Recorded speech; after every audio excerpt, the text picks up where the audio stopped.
स्वागत। आप देख रहे हैं कहानी कुर्सी की। सारे मेहमान हमारे साथ बने हुए हैं और आज जो है बड़ी बड़ी खबरों का दिन है। दिल्ली को नई सीएम मिल गई है। आतिशी जी अरविंद केजरीवाल जी 4:30 बजे इस्तीफा दे देंगे। इस पर एलजी साहब ने एक बड़ी इंटरेस्टिंग बाइट दी है और कुछ ना कह करके तो और कुछ बड़ा कह दिया है। वो मैं आपको दिखाता हूं थोड़ी देर में। उससे पहले बड़ी हेडलाइन बना दी मोदी जी ने। मोदी जी ने पहली बार उस कंट्रोवर्सी पर बोला जो उनके चीफ जस्टिस डीवाई चंद्रचूड़ जी के घर पर गणपति पूजा में शामिल होने को लेकर उठाई गई। कहा गया था कि इन दोनों लोगों को ऐसा कार्यक्रम में नहीं जाना चाहिए था। Bar council of India, supreme court bar council के अध्यक्ष हैं कपिल सिब्बल साहब, उन्होंने कहा मैं तो हैरान रह गया जब मैंने ये तस्वीर देखी। मोदी जी को ये न्योता स्वीकार ही नहीं करना था, उनको जाना ही नहीं चाहिए था उनके घर पर, और फिर वो तस्वीरों को वायरल नहीं कराना चाहिए था, उसका प्रचार नहीं करना चाहिए था। तरह तरीके की बातें। किसी ने कहा सेक्युलरिज्म खतरे में हो गया, अखबारों में बड़े बड़े लेख लिखे गए। प्रधानमंत्री ने आज इस पर भुवनेश्वर में बोला, अभी अब से थोड़ी देर पहले उन्होंने कहा एक रैली के अंदर कि उनके गणेश पूजा में हिस्सा लेने से भी कांग्रेस पार्टी भड़क गई है। सत्ता के भूखे लोगों को गणेश पूजा से परेशानी हो रही है। नरेंद्र मोदी ने कहा कि समाज को बांटने वालों को गणेश उत्सव भी खटकता है। आज जब हम गणपति बप्पा को विदाई दे रहे हैं तो मैं एक विषय इसी से जुड़ा उठा रहा हूं। गणेश उत्सव हमारे देश के लिए केवल एक आस्था का पर्व ही नहीं है। गणेश उत्सव ने हमारे देश की आजादी में भी बहुत बड़ी भूमिका निभाई थी। जब सत्ता की भूख में अंग्रेज देश को बांटने में लगे थे,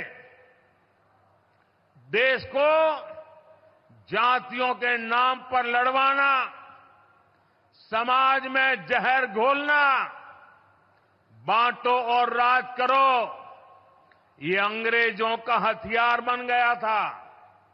तब लोकमान्य तिलक ने गणेश उत्सव के सार्वजनिक आयोजनों के जरिए भारत की आत्मा को जगाया था। ऊंच नीच, भेदभाव, जात पात, इन सब से ऊपर उठकर हमारा धर्म हमें जोड़ना सिखाता है। गणेश उत्सव इसका प्रतीक बन गया था। आज भी जब गणेश उत्सव होता है, हर कोई उसमें शामिल होता है। कोई भेद नहीं, कोई फर्क नहीं। पूरा समाज एक शक्ति बन करके, एक सामर्थ्यवान बन करके खड़ा होता है। भाई और बहनों, बांटो और राज करो की नीति पर चलने वाले अंग्रेजों की नजरों में उस समय भी गणेश उत्सव खटकता था। आज भी समाज को बांटने और तोड़ने में लगे सत्ता के भूखे लोगों को गणेश पूजा से परेशानी हो रही है। आपने देखा होगा कांग्रेस और उसके इकोसिस्टम के लोग पिछले कुछ दिनों से इसलिए भड़के हुए हैं क्योंकि मैंने गणपति पूजन में हिस्सा लिया था। और तो और कर्नाटका में जहां इनकी सरकार है, वहां तो इन लोगों ने और भी बड़ा अपराध किया। इन लोगों ने भगवान गणेश की प्रतिमा को ही सलाखों के पीछे डाल दिया। तो ये साहब, मोदी जी ने उस कंट्रोवर्सी पर भी बयान दे दिया जिसकी चर्चा खूब हुई थी, लेकिन किसी ने इस पर रिएक्ट नहीं किया था। और प्राइम मिनिस्टर बोलेंगे या चीफ जस्टिस बोलेंगे, शायद इसकी तो कोई कल्पना भी नहीं कर रहा था। लेकिन मोदी जी ने इस बात का जिक्र किया कि मैंने गणेश पूजा में हिस्सा ले लिया तो इन लोगों का पेट दुख रहा है, इन लोगों को ऐतराज हो रहा है इस पर। ये लोग देश को बांटने वाले लोग हैं, तोड़ने वाले लोग हैं। ये आप लोगों की धार्मिक आस्थाओं के खिलाफ ऐसे विचार रखने वाले लोग हैं। सर बोल दिए मोदी जी। नहीं, उन्होंने धर्म के मूल बात वही कि धर्म हमेशा जोड़ता है, तोड़ता नहीं है। ये जो धर्म विरोधी लोग हैं वो हमेशा मान के चलते हैं कि धर्म तोड़ने वाला है। और आप ब्रेक में पूछ रहे थे कि भाई आजादी गांधी जी ने नहीं दिलाई, क्या फलाने ने दिलाई। भारत में वेद काल से 1947 तक अनेक आजादी की लड़ाई लड़ी गई है। अंग्रेजों से आजादी का संघर्ष एक हुआ, एक संघर्ष उन्होंने गणेश जी का भी नाम लिया है। तो ये एक आजादी नहीं थी हमारे देश में, अनेक समयों पर स्वतंत्रता संघर्ष हुए हैं। जो 15 अगस्त 1947 का था वो अंग्रेजों से मुक्ति का दिवस था, और उसमें गांधी जी की भी भूमिका थी, दूसरे की भी भूमिका थी, लेकिन 26,000 आजाद हिंद फौज के सिपाही बलिदान हुए थे। तो यह केवल मान लिया जाए कि उनका कोई कंट्रीब्यूशन नहीं था। तो धर्म का विषय देखिए, प्रधानमंत्री, मैंने पिछले दिनों भी कहा था कि कोई नेता अगर किसी धार्मिक आयोजन में जाता है तो पहले का देश होता, भारत को भारत समझा जाता तो उसकी प्रशंसा होती कि देखो एक धार्मिक व्यक्ति है। पुराने किताबों में पढ़िए तो क्या लिखा जाता है, इनकी माता जी धार्मिक थी, उन पर गहरा प्रभाव पड़ा था, ये बचपन से धार्मिक थी। आज कहा जाएगा कैसे लिख दिया भाई, ये तो सेकुलर विरोधी हो गया। बिल्कुल ये लिखा गया है, तो ये कर दिया गया है। और आप देखिए कि हमारे देश के अंतरिक्ष वैज्ञानिक, कोई भी देख लीजिए, बड़ा सेना का अफसर, बड़े अफसर, सब किसी न किसी धार्मिक संस्था से जुड़े होते हैं और बताते हैं कि वहां से प्रेरणा लेकर मैं काम करता हूं। मार्क जुकरबर्ग ने क्या कहा कि जब मैं परेशान हुआ तो मैं उत्तराखंड में गया था। प्रधानमंत्री ने जरा सी बात कही तो जरा सी नहीं कहा, आरोप यह था कि सुप्रीम कोर्ट चीफ जस्टिस वो मुकदमे सुनते हैं जिनमें भारत सरकार एक पक्ष होता है, इसलिए दोनों को एक साथ ऐसे कार्यक्रम में नहीं होना चाहिए। ये एक बात कही गई थी। और दूसरा कि हाँ, ये सेकुलरिज्म के ये भी खराब संदेश है कि दोनों जो है एक पूजा में जा रहे हैं। इस दोनों का उत्तर तो केवल इतना ही है कि अगर हमारे देश में ये माना जाता है कि किसी जज के बच्चे का अगर केस आ गया, वो बच्चे को गोद में खिला रहा है तो उसके पक्ष में फैसला दे देगा। हमारे देश में ऐसे 50 जो है उदाहरण है कि अपने संबंधी जिसके साथ और सुबह जो है नाश्ता करके जज निकला है और कोर्ट में जाके सजा दिया है।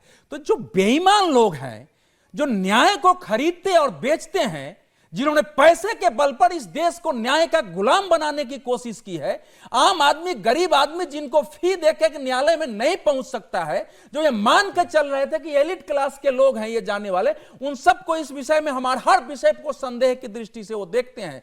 और जहां तक प्रधानमंत्री अगर छुप के जाए, हम लोगों ने कई चर्चा करती तो बहुत अच्छा है भाई। नेहरू जी जाना ही नहीं चाहिए था, वही तो बात कर रहा हूं भाई, कैसे नहीं जाना चाहिए। सुनिए, ये हमारे देश के अनेक न्यायाधीशों की जो आत्मकथा पढ़ेंगे, उस आत्मकथा में वो लिखते हैं, जैसे हमारे कई न्यायाधीशों की आत्मकथा है, कैसे हम प्रधानमंत्री से मिलते रहे हैं। एक की नहीं है, ये दसों लोगों ने अपने जीवन में लिखा है। नेहरू के काल की है, लाल बहादुर शास्त्री जी के काल की है। तो इसमें बुराई, बहुत कुछ कहा जा चुका है इस विषय पर, वो तो प्रधानमंत्री ने आज इसका जिक्र किया, तुम लोग बात करें। सर, राहुल गांधी जी ने बधाई दे दी है जन्मदिन की मोदी जी को। आज मोदी जी का जन्मदिन है, वो 74 साल के हो गए हैं। राहुल गांधी ने उनको बधाई दी है। एक्स पर जाकर के उन्होंने लिखा है, happy birthday PM Narendra Modi ji, wishing you a long and healthy life, cut to cut.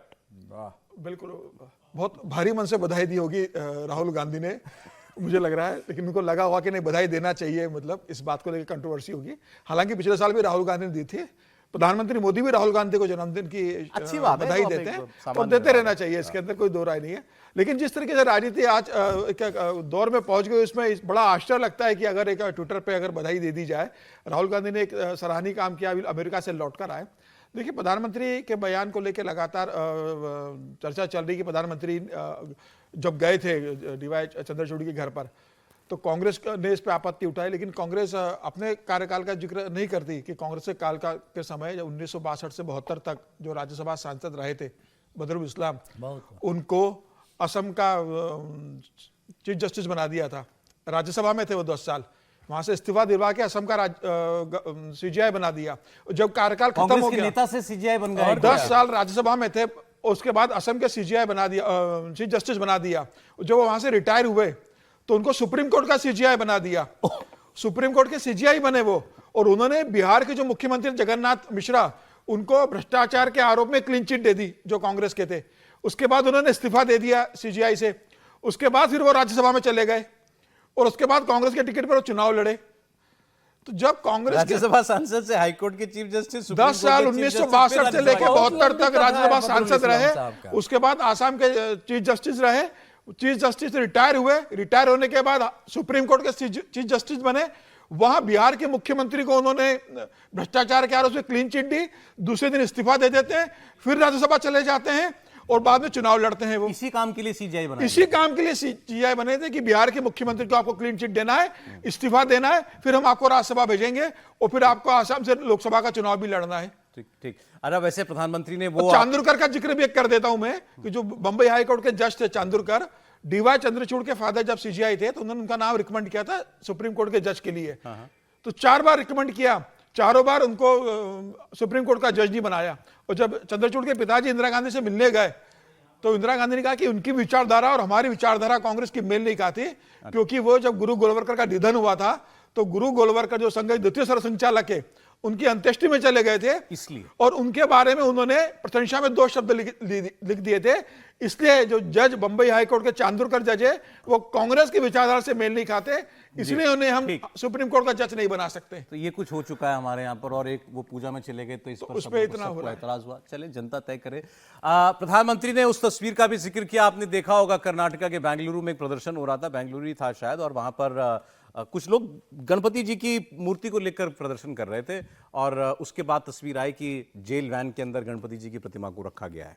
तो प्रधानमंत्री ने कहा ये लोग तो गणेश जी को कैद कर लें, गणेश जी को गिरफ्तार कर लें, ऐसे लोग हैं। इसकी हम लोग आगे बात करते हैं। आज एक और बात उन्होंने कही, हमेशा अपने जन्मदिन पर एक तस्वीर जरूर आती थी, प्रधानमंत्री नरेंद्र मोदी अहमदाबाद जाकर के अपनी माता जी का आशीर्वाद लेते थे, और वो एक किस्म का रूटीन था, हर साल उनके जन्मदिन पर आज के दिन वो होता ही था। उनकी माता जी का निधन हो चुका है, आज उन्होंने उनको याद करते हुए कुछ कहा।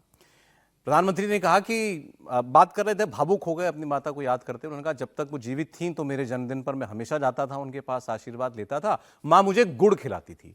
आज मेरी माँ तो नहीं है, लेकिन आज एक आदिवासी माँ ने खीर खिलाकर मुझे जन्मदिन का आशीर्वाद दिया है, और ये अद्भुत एहसास है, प्रधानमंत्री ने कहा, और मेरे जीवन भर की पूंजी है। वो तस्वीर भी आपको मैं दिखाऊंगा। उनके घर गए, आज वो प्रधानमंत्री आवास योजना के कुछ लाभार्थियों से मुलाकात करने के लिए गए थे, वहीं पर उसी घर में जाकर उन्होंने खीर खाई जिसका जिक्र वो कर रहे थे।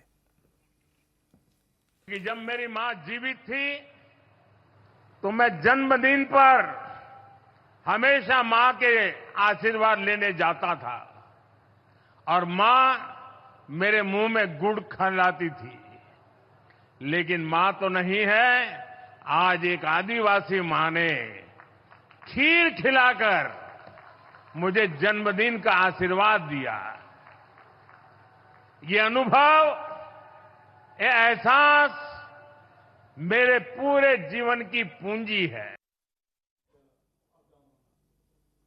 क्या कहना त्रिपाठी जी आपको? 2-3 विषय हो गए। नहीं, देखिए मुझे लगता है कि एक तो ये कि आज प्रधानमंत्री ये बोल रहे हैं, शायद आज का दिन उन्होंने चुना होगा इसके लिए, और गणेशोत्सव तो वैसे भी महाराष्ट्र में नहीं, अब तो पूरे देश में उसी प्रतिष्ठा के साथ मनाया जाता है। और जब ये लोग कहते हैं तो कई बार हम भी ये सोचते हैं, फिर मुझे लगता है कि हम लोग कुछ बातें भूल से गए हैं।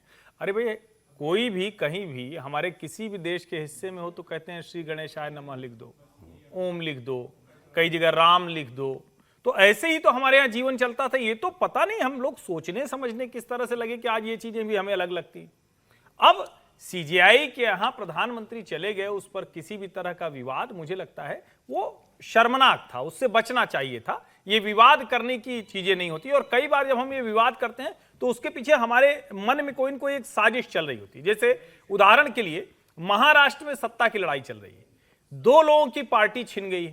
अब उनको सब कुछ उसी के लिहाज से नैरेटिव क्रिएट करना है, वही देश के लोगों के दिमाग में जाए कि अगर सर्वोच्च न्यायालय से उनके पक्ष में निर्णय नहीं आए तो उनके। और एक चीज मैं कहूं, अभी हम लोग चर्चा कर रहे थे तो उस पर देखिए, पुलिस वैन में गणेश जी की प्रतिमा तो गई कर्नाटक में, और भले कोई ये कहे, कांग्रेस की तरफ से सफाई दी गई कि अरे देखो ये सब झूठ बोलते हैं, वो तो प्रदर्शन कर रहे थे, तो आखिर गणेश प्रतिमा को कहां ले जाते। बिल्कुल, शायद ही देश के किसी हिस्से में किसी पुलिस वाले को यह साहस होगा कि वो गणेश प्रतिमा इस तरह की पुलिस वैन में डालकर लेकर जाए। और अगर इतना था तो पुलिस की जीप भी होती। आगे आप जिस तरह से गणपति को लेकर लोग अपने घर से विसर्जन में अपनी गोद में लेकर बैठते हैं, वैसे लेकर जाते, और वो पुलिस वैन में गणेश की प्रतिमा, वो निश्चित तौर पर हिंदुओं को पीड़ा देने वाली थी। और राजनीति में प्रतीकों का ही महत्व सर, लेकिन वो नहीं, उस पुलिस वाले ने नहीं इतना सोचा।